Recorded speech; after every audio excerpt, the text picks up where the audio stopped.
Bismillahirrahmanirrahim. Assalamualaikum warahmatullahi wabarakatuh. Innal hamdalillah nahmaduhu wa nasta'inuhu wa nastaghfiruh wa natubu ilaihi wa na'udzu billahi min shururi anfusina wa sayyiati a'malina. May yahdihillahu fala mudilla lahu wa may yudlil fala hadiya lahu. Asyhadu an la ilaha illallah wa asyhadu anna Muhammadan abduhu wa rasuluh. Allahumma anta rabbi la ilaha illa anta khalaqtani wa ana 'abduk wa ana 'ala 'ahdika wa 'adika mastata'tu. A'udzu bika min syarri ma sana'tu abu'u laka bi ni'matika 'alayya wa abu'u bi dhanbi faghfirli fa innahu la yaghfiru dzunuba illa anta. Amma ba'd, kaum muslimin muslimat rahimani wa rahimakumullah. Kita awali dengan bersyukur dari Allah Subhanahu wa taala.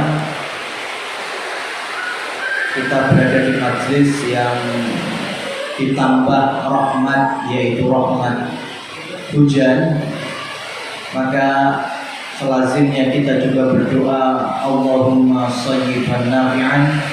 Semoga rahmat turunnya hujan menjadi manfaat bagi kehidupan kita, ternak maupun tumbuh-tumbuhan. Allahumma amin. Dan semoga hujan ini bukan menjadi musibah ataupun malah tapi kasih sakit mikiran jenengan. Ma'asyiral muslimin wal muslimat rahimani wa rahimakumullah. Malam ini kita juga melanjutkan pembahasan terkait dengan kitab tauhid bab perdukunan yang edisi yang lalu telah kami sampaikan definisi dukun. Di dalam bahasa Arab ada kahin dan juga ada arraf. Ada kahin, ada arraf. Sama-sama dukun.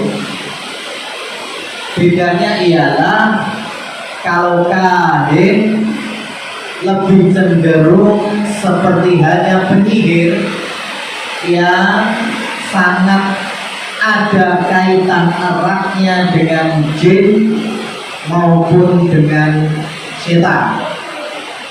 Adapun arraf ialah dukun-dukun yang tidak mesti harus ada sangkut pautnya dengan dunia jin maupun setan. Ya, dengan keilmuan tipu dayanya, makarnya atau yang sejenisnya, maka tetap mendefinisikan dirinya mengetahui hal gaib yang Rasulullah SAW sudah menegaskan, "Qul la ya'lam ma fis samawati wal ardi illallah." Katakan hai Muhammad bahwa tidak ada yang mengetahui apa saja yang di langit maupun yang ada di dalam bumi melainkan hanya Allah Subhanahu wa ta'ala. Satu ringkesan lagi terkait dengan definisi dukun mengacu dari riwayat Abdullah ibnu Abbas radhiyallahu anhuma. Ibnu Abbas menyebutkan bahwa dukun itu yukadzibuna mi'ata kadzbah wa yusaddiq marrah. Dukun baik itu yang kahin maupun yang arraf, biasanya mereka itu bohongnya atau ketidakbenarannya 100 kali kedustaan, dan ngepasi benar itu hanya 1 kali. Artinya lebih banyak tipu muslihatnya dibanding Pak? ngepasi benernya. Cuma masalahnya yang dieling-eling oleh manusia, apalagi oleh pengagumnya, yang salahnya atau yang benernya. Nah itu ujiannya di situ. Lebih banyak yang diingat yang bener cuma sekali dua kali. Oh pancen tenan jari Mbak Kae koyong ini lho Tuhan dari tenan. Pada ratusan atau berkali-kali lipat ratus-ratus kebohongan atau yang tidak terjadi malah tidak diingat. Maka Ibnu Abbas menutup ucapan beliau, maka orang-orang yang semacam ini baik dengan menggunakan tanjim, hujum, astrologi atau menggunakan rimal, yaitu yang menggaris-garis setelah kita sampaikan Kamis yang lalu, ataupun dengan menuliskan abjad, yaitu abjad-abjad, ya raja-raja dan seterusnya, maka di akhirat tidak akan mendapatkan bagian apapun.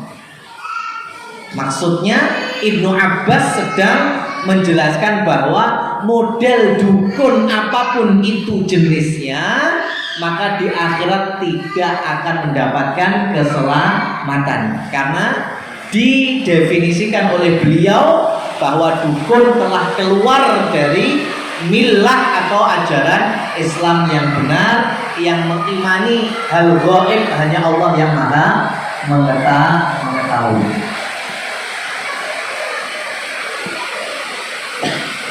Selanjutnya masih di dalam salah satu riwayat hadis dengan sanad yang baik dari Imran bin Husayn marfu'an, Rasulullah sallallahu alaihi wasallam bersabda, "Laisa minna man tatayyara au tutuyyira lahu au takahhana au tukuhina lahu au sahara au suhira lahu wa man ataka hinan fasaddaqahu bima yaqulu faqad kafara bima anzala ala Muhammadin sallallahu alaihi wasallam." Apasipun Rasulullah menegaskan bukan dari golongan kami, berarti bukan umatnya Nabi Muhammad.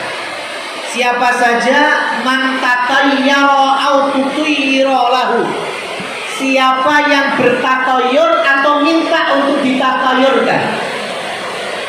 Ya, kalau orang-orang musyrik zaman dahulu ngopo mawon pokoknya ngiberne manuk, pengen bidal dagang ngiberne manuk, lek manuke nengen berarti apik budal, lek manuke ngiwa mibere berarti gak sido budal.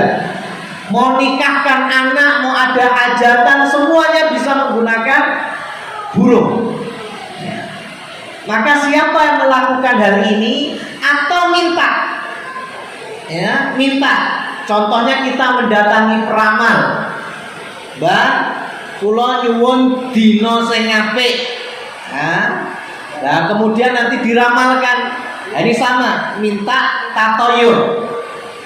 Au takahana au tukuhina lahu, atau yang betul-betul dukun atau minta untuk didukunkan.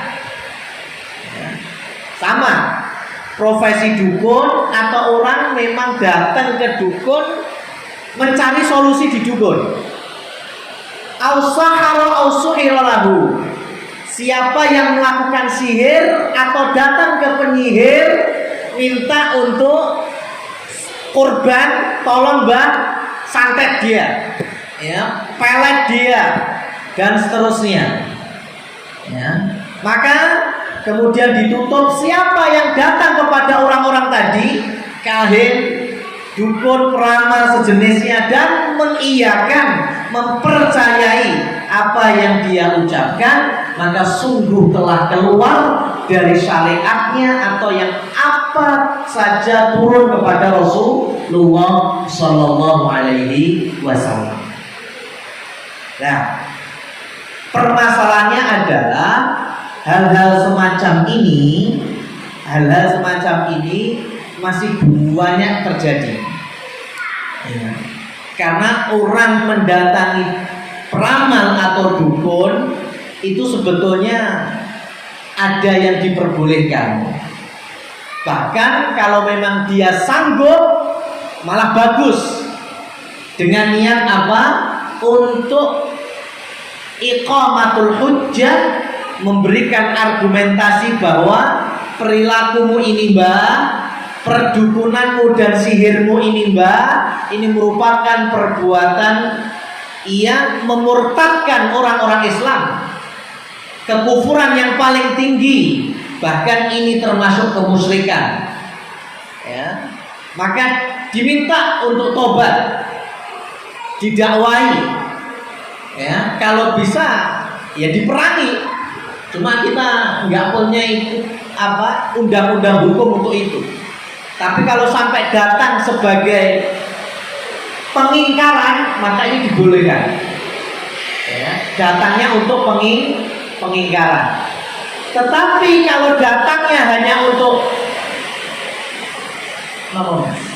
basa-basi, ya, cari waktu, ya, ngentekne waktu apa tak dolan-dolan bae mbok menawa nek cerita anyar, maka dicap dengan fala tubbal sholatuhu arba'ina lailah, tidak diterima sholatnya 40 malam.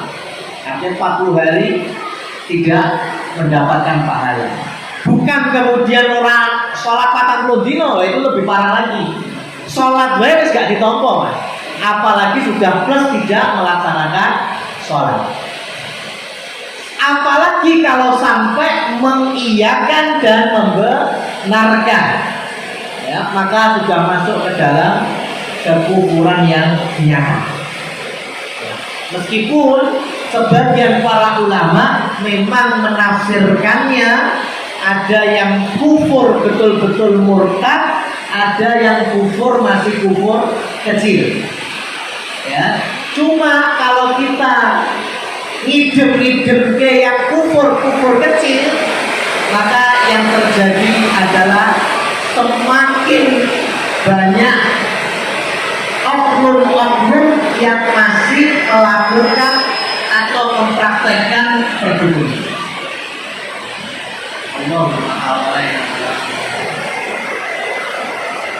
Ma'asyiral muslimin wal muslimat rahimani wa rahimakumullah tabaraka wa ta'ala.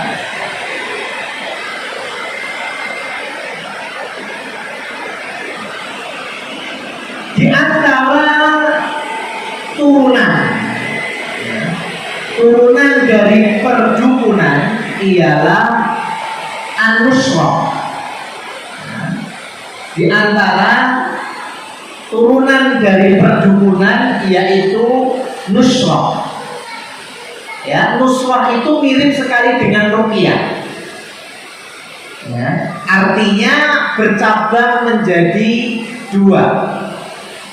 Kalau sampai ruqyah itu ada kesyirikannya, maka nggak boleh kita lakukan, tidak kita amalkan. Tapi kalau ternyata ruqyah itu isinya cuma ayat-ayat Allah, jelas ayatnya ada dalam Al-Quran, doa-doa dari Rasulullah, sahih doa-doanya, zikir-zikir yang datang dari Rasulullah, sahih sanadnya, maka ini ijma ulama memperbolehkan. Itu ruqyah. Nusrah juga demikian. Nusrah itu apa? Secara bahasa, nusrah itu membuka. Ya, lek umpama enten sing ubet-ubete dibikak. Lek enek sing nekuk, tekukane dilurusne. Lek enek sing ketutup, sing ketutupan dibuka. Niku namine nusrah. Biasanya penyihir dan dukun sing jenenge nenuk ataupun nyantet ada buhulnya, maka buhulnya ini kita lepaskan.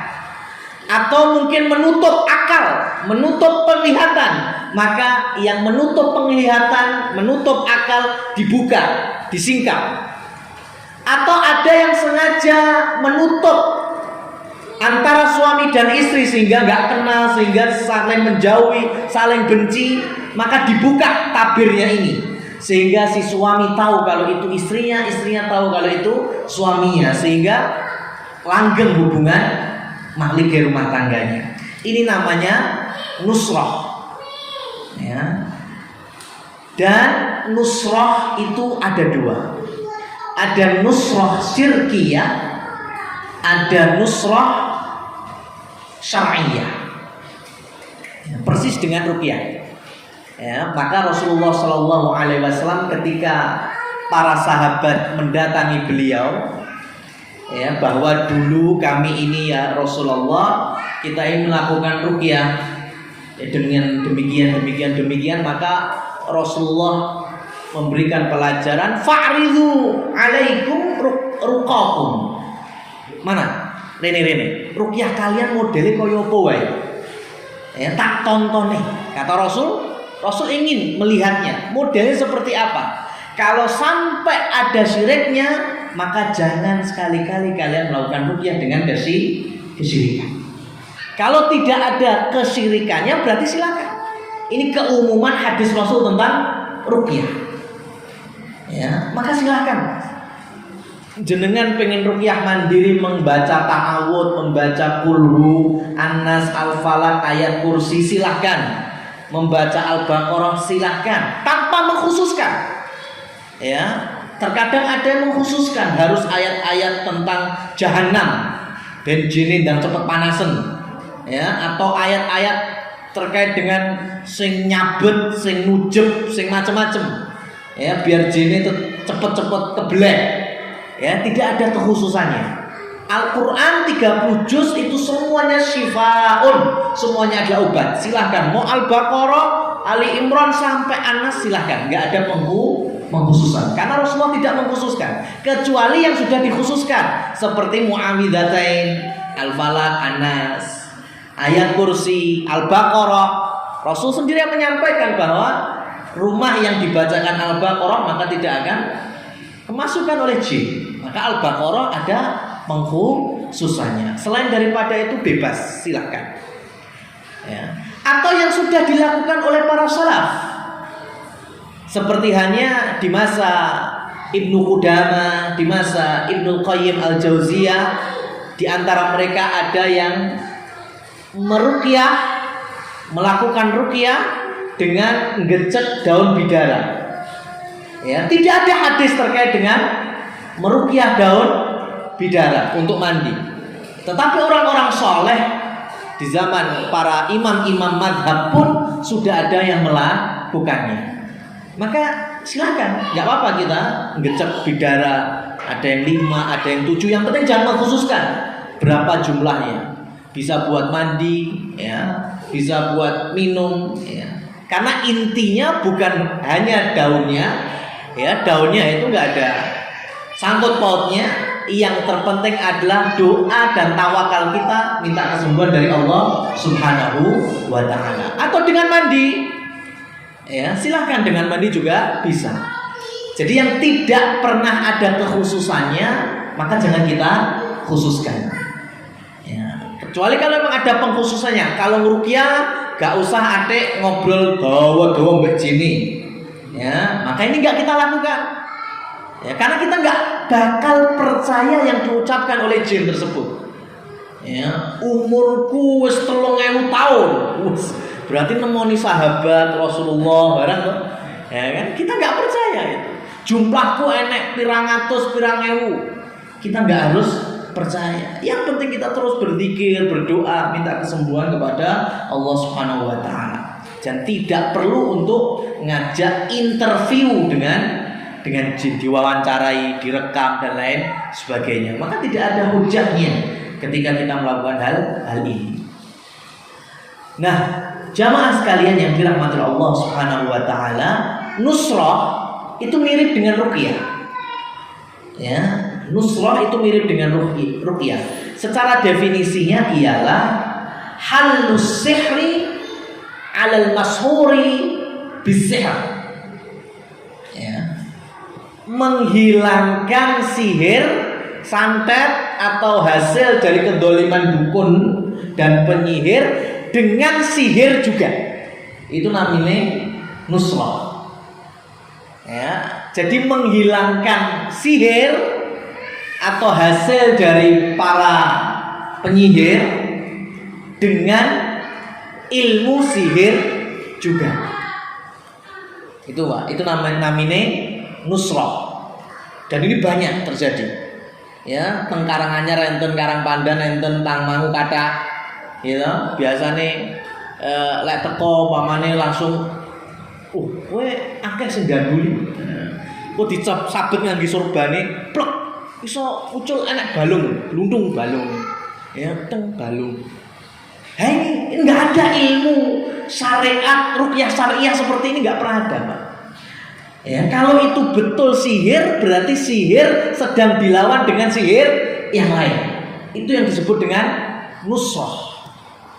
Ya, disebut dengan nusrah. Contohnya ada orang sudah pasang susuk. Ya. Kemudian ketika mau melepas datang ke dukunnya dulu, dukunnya wis mati. Ya kan? Repot. Akhirnya cari dukun yang lain. Ya, untuk mengeluarkan susuknya. Lah ini namanya nusrah. Ya, perdukunan dibalas dengan perdukunan. Nah, ini di dalam kitab Tauhid disebutkan ada dalil an Jabir radhiyallahu anhu anna Rasulullah sallallahu alaihi wasallam suila 'anil nusrah. Rasulullah pernah ditanya terkait dengan nusrah ini. Faqala, maka beliau bersabda, hiya min 'amali syaitan. Nusrah itu bagian dari perbuatan setan.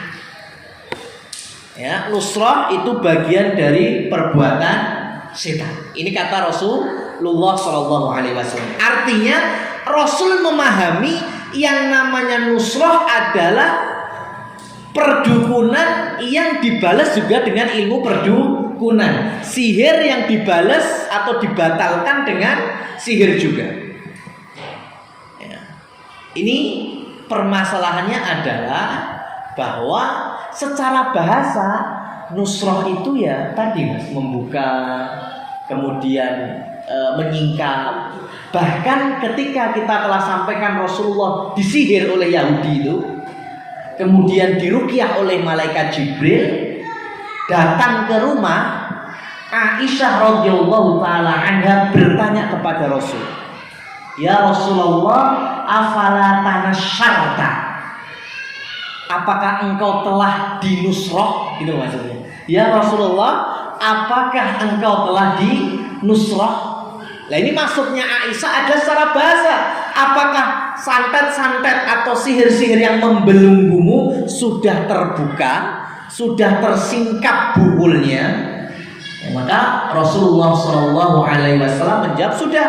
Fallahu afani, Allah lah yang telah menyembuhkanku. Jadi maksudnya nusrah di sini secara bahasa. Karena masih ada sebagian yang membolehkan nusrah.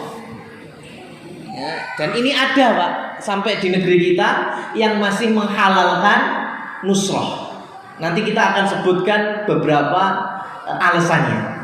Yang penting kita harus tahu terlebih dahulu bahwa Rasulullah hadisnya dan sanadnya bagus, artinya hadis ini hadis yang bagus, bisa hasan ataupun sahih. Beliau menyatakan bahwa nusrah min amali syaitan, termasuk dari perbuatan syaitan.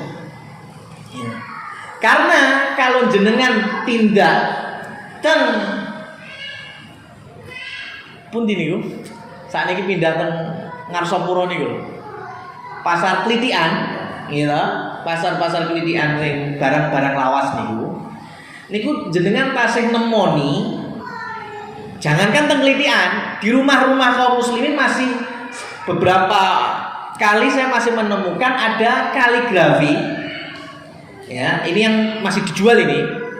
Di Klitian masih banyak kaligrafi sing bentuke merak, Mas. Bentuke niku kaya merak. Tulisannya Arab kabeh. Paling isor mawon sing Indonesia. Ya, paling ngisor mawon. Lah niku tengahe mungkin ada tulisan kitmir. Ya, tulisan kitmir. Kemudian di pojok kanan biasanya ditulis daf'ul bala. Nanti di pojok bawah kanan diartikan penolak bala. Di pojok kiri ada tulisannya jalbul rizq atau jalbul arzak. Kemudian di pojok kiri bawah diterjemahkan ngerjekeni atau mendatangkan rezeki. Nah, nanti burung merak bukan burung merak ya, bentuknya kayak merak. Kaligrafi tulisan Arab semuanya, Mas. Bahkan nanti di bawah tengah bawah itu ada tulisannya la ilaha illallah. Ada kalimat tauhidnya. Ya, ada kalimat tauhidnya la ilaha illallah Muhammadur Rasulullah. Tapi kemudian di pangku seperti halnya planet Venus, karena di samping kanan kirinya itu ada Libra. Apa Mas kalau Libra itu? Mizan, timbangan. Lah itu baru kanan kiri timbangan itu raja. Isinya raja semuanya. Itu nggak ada yang bisa membaca, macam-macam. Nah ini memang yang menjadi salah satu nusrah, ya, nusrah yang datang sebetulnya dari orang-orang musyrik. Tetapi karena diarabkan, ya wong Islam ngerti Arab ku ya Islam, akhirnya ditumbas malah didekek omah. Ya, enten Mas sing daleme enten begini. Ya, dipecah nih mawon mboten napa. Ya lek dibakar mboten saged, Mas saya beling niku. Dipetik sagednya dipetik, dipecahkan. Niku tidak membawa ketenangan sama sekali. Yakin penghuninya malah lek teng daerah riku mamane dikek tembok ngajeng ngisore sofa malah rajenak lek. Tilem teng sofa malah rajenak. Ya, karena itu salah satu cara manggil jin untuk datang ke rumah. Karena itu pada hakikatnya raja. Merak itu ideologi bahwa ada malaikat Taus. Ya, jadi kita meyakini iblis itu minal jinni fafasaqah. Ini akidah ahli sunnah wal jamaah. Iblis Allah ciptakan dari bangsa jin yang kemudian ingkar terhadap perintah Allah Subhanahu wa ta'ala. Maka kemudian jadi iblis itu makhluk terlaknat. Tapi ada beberapa keyakinan, dan itu keyakinan sampai ada di Kejawen, Darmo, Gandul, Gatoloco, ya, yang memaknai bahwa iblis dulu adalah malaikat. Ya, iblis dulu adalah malaikat, bahkan seniore Jibril. Ini ampun dipercaya nih, tapi kalau jelas nih mawon. Ya, jadi dulu itu jenenge malaikat Taus koyo merak, ya, karena tidak mau sujud kecuali hanya kepada Allah, ya, tetapi Allah kemudian tetap mengeluarkannya. Nah, sehingga inilah yang dituhankan oleh orang-orang yang tadi punya keyakinan Libra tadi, yang dipangku dengan Venus. Planet Venus itu nama lainnya kalau di Indonesianya itu adalah bintang timur atau bintang fajar, bintang timur, bintang fajar. Kalau bahasa kerennya Lucifer, ya kan, Lucifer sama, itu iblis, nama lain dari iblis. Jadi artinya meskipun itu ada kalimat tauhidnya, tapi pada hakikatnya di situ ada penyekutuan, ada Allah, ada Muhammad Rasulullah, tapi juga ada Lucifernya atau ada iblisnya yang diyakini iblis adalah malaikat Taus itu atau malaikat merak itu. Ya. Milo, iman kita, ya, iman kita itu bukan hanya dilatih. Kita bersahadat mengucapkan asyhadu alla ilaha illallah wa asyhadu anna Muhammadar Rasulullah. Lek mung teng lati teng manah mboten enten kaya sinten? Munafik. Orang-orang munafik itu makmum nggih imame Rasulullah. Ya. mereka bisa berdoa di samping Rasul, berzikir bareng Rasul, tapi hatinya jauh dari itu semuanya. Ini kurang munafik. Enten wong sing atine krentek, yakin ada Allahnya, yakin ada krentek imannya. Iman itu kan percaya artosipun, tapi tidak sanggup untuk mengucapkan. Maka kaya dene sinten? Fir'aun. Ya, Fir'aun kaya dene Malik Romawi, ya, kaisar Romawi. Ada krentek iman. Fir'aun itu sampai ngongkon Haman. Haman ahli sipil atau bangunan di zaman Fir'aun. Haman tolong bangunkan bangunan yang jauh. Supaya apa? Fir'aun sendiri yang bilang, aku pengen nonton siapa? Robnya Musa. Aku pengen delok Tuhannya Musa. Berarti ada nggak krentek? Ada, dalam hatinya itu krentek ada. Ya, enek Musa itu punya Tuhan, yaitu Allah Subhanahu wa taala. Cuma tidak sanggup untuk mengucapkan. Bahkan sampai sekarat aja mengucapkannya cuma amantu bi Rabbi Musa. Enggak bisa amantu billah, enggak mau dia. Cuma beriman dengan Tuhannya Musa. Ngomong Allah wis gak iso. Itu Fir'aun. Hatinya kerentek, lisan enggak mampu. Ada yang hatinya kerentek, lisan mampu tapi enggak mau beramal. Yaitu iblis.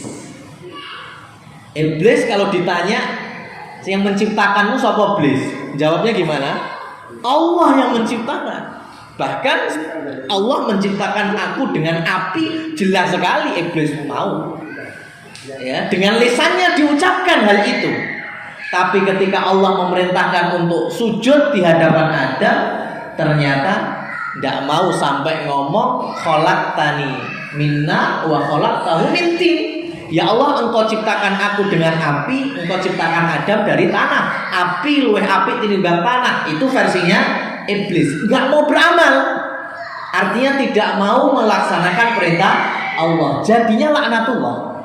Makhluk yang terlaknat. Maka orang yang berakidah benar, tiga-tiganya harus ada. Krentek di hati, ucapan lisan, dan anggota badan. Tasdikun bil janan, ya, kita yakini betul-betul iman dari hati. Wa qaulun bil lisan, ucapan dengan lisan.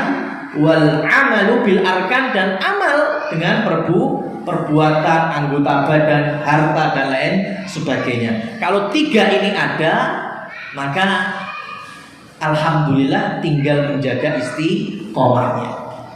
Lah perdukunan pasti menghilangkan salah satunya. Ya, pasti menghilangkan salah satunya. Nusrah, ya, bisa menghilangkan tawakal kita kepada Allah. Ya, bisa melakukan kesalahan, mendatangi peramal, mendatangi dukun. Atau setidaknya tadi kalau kita butuh raja-raja, datang ke penjual raja. Masih ada, Mas. Atau telur yang ada kaligrafi tulisan Arab.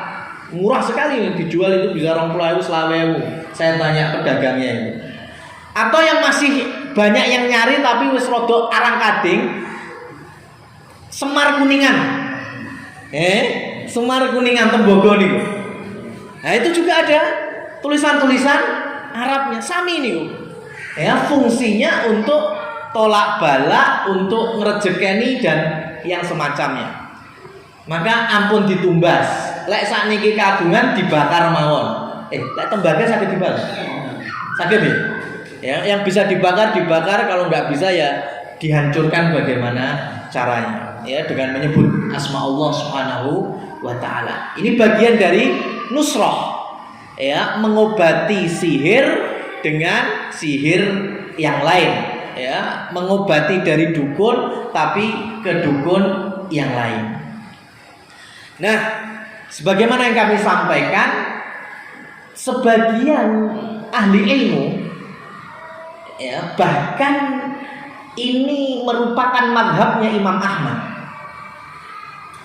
Ya, madhabnya Imam Ahmad itu membolehkan nusroh.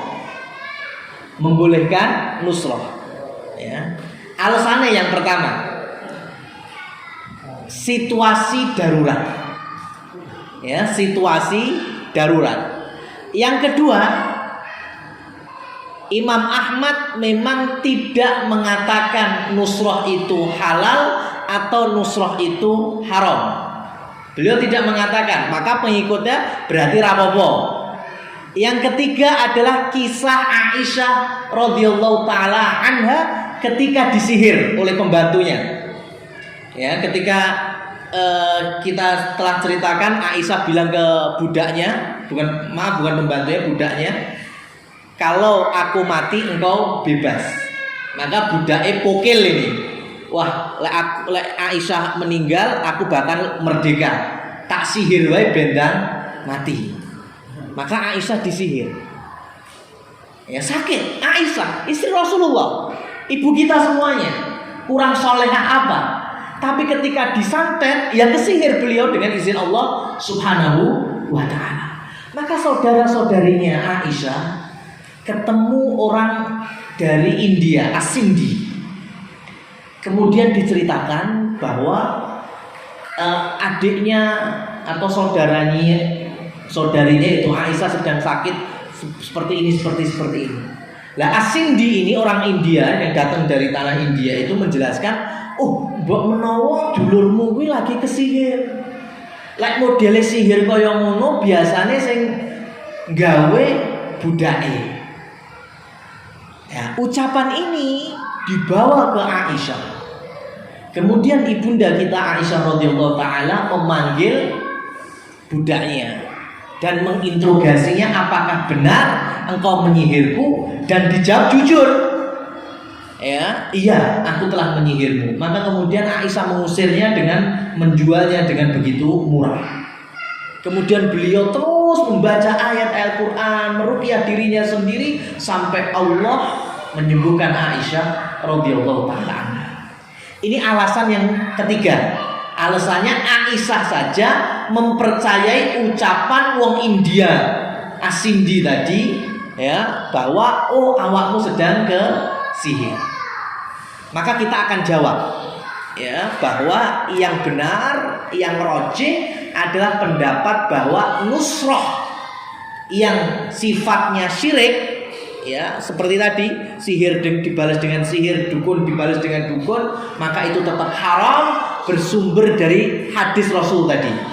Hiya min amali syaitan, itu perbuatan syaitan. Tapi bagaimana menjelaskannya dengan madhabnya Imam Ahmad, ya, yang banyak yang memakainya ini, ya. Makanya sampai ada di stasiun TV nasional tuh sing payu kowe, gitu, sing ustadz sing kun fayakun niku. Nah, niku sami, modelnya sami niku, nusroh.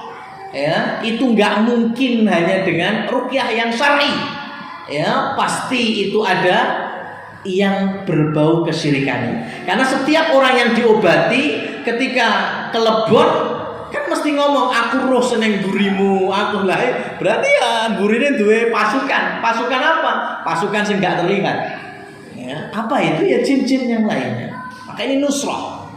Ya, apalagi setiap akhir dari pengobatannya kun fayakun. Padahal itu ucapan prerogatif Allah Subhanahu wa ta'ala. Nggak bisa kita mengucapkan. Nabi Muhammad saja nggak bisa, malaikat Jibril aja bisa, nggak bisa, apalagi yang lainnya. Maka jawaban yang pertama, jamaah yang dirahmati Allah, bahwa nusrah itu bukan darurat. Ya, nusrah itu bukan darurat. Darurat itu kan contohnya ngeten. Menawi kita sudah nggak bisa menemukan makanan dan pasti mati kalau nggak sampai makan di hadapannya ada bangkai, maka hukum bangkai tersebut menjadi halal sebatas sampai kita tetap bisa hidup. Maksudnya nggak sampai gelegean gitu mas, sampai kewarakan ya itu yang kalah. Yang penting sampai kita bisa memperpanjang hidup. Itu jadi halal. Lah sekarang apakah setiap orang kesihir datang ke dukun lain atau penyihir lain apa mesti marine? Belum tentu. Ya, nggak ada yang bisa menjamin pasti sembuh, Bang. Berarti ini bukan darurat. Darurat itu mesti awake dhewe mboten ngombe mesti kaliren, ya, mesti haus. Maka dengan kita minum air, haus akan hilang. Keselak lek mboten diguyur, ya tambah parah. Maka harus diminumi supaya seleke hilang.